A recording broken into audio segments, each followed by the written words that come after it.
At the heart of modern creativity is cutting things out, removing them from their background, and then layering those things on top of each other to make something that's new and interesting.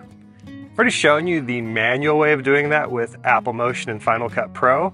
So today I'm going to show you the fast and the easy way to do this with AI and a brand new tool called Rotomatic. Let's jump into it. Now the first thing you'll probably notice is that we're starting directly in Final Cut Pro. We're not even taking a trip over to Apple Motion.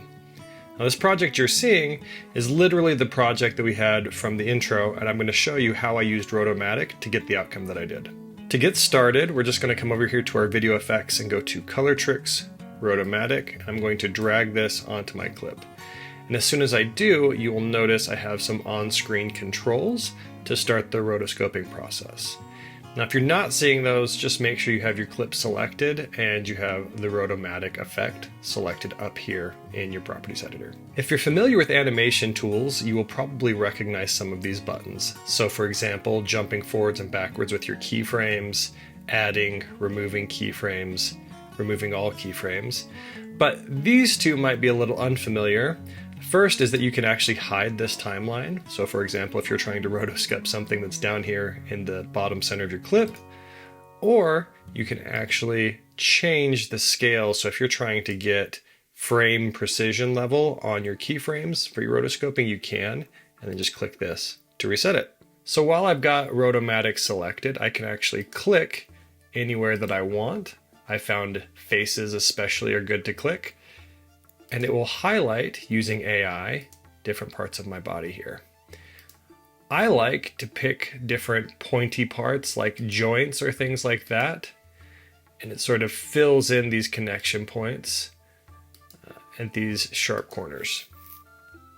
If you come up here to the zoom level, you can actually zoom in and use the zoom control to take a better look, and even rearrange these points if you feel like you might get a better result. So for example, for some of these, it might be helpful to move them a little bit closer to the edges.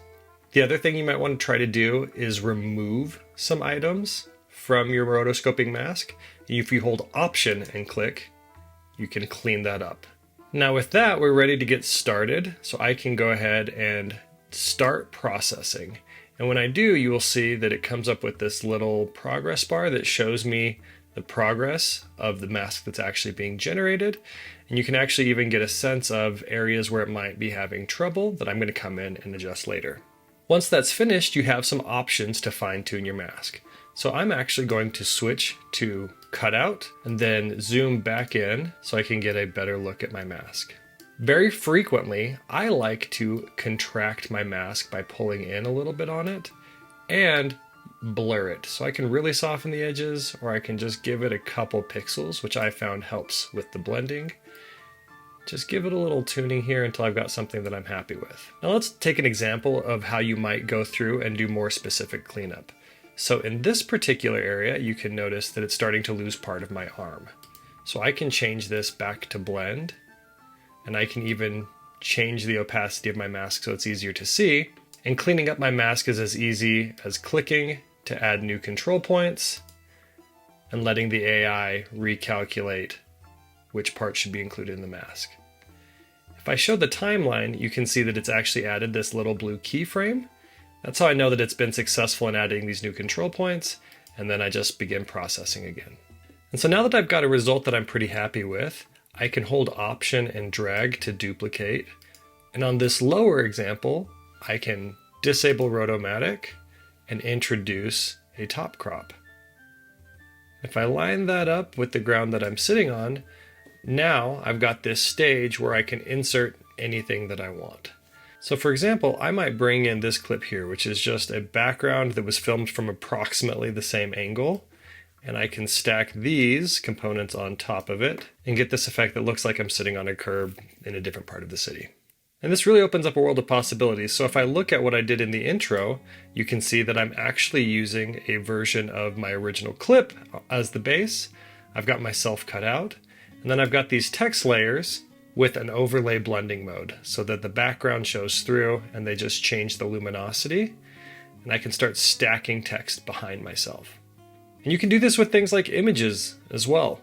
The other cool use case that I had in the intro was having a conversation with myself. You can stack yourself on top of each other just by filming the clip a couple times and rotoscoping it and then stacking them. The other thing I want to point out is that all of this was done in real time. I didn't spend a bunch of time outside this video fine-tuning these rotoscope masks for this example. What you're seeing here is what I got just by clicking around with a couple keyframes. So now if you're interested, head on over to FxFactory.com where you can download their plugin manager. And then once you have the plugin manager installed, check out Rotomatic by Colortrix. After you've used Rotomatic, if you want to get in and fine tune it with some more manual techniques, you can come over to my channel and check out my video on rotoscoping in Apple Motion and some of the different interesting techniques that I've discovered as I've been playing with rotoscoping within the Final Cut Pro ecosystem. I hope you found this one helpful. We'll catch you on the next one.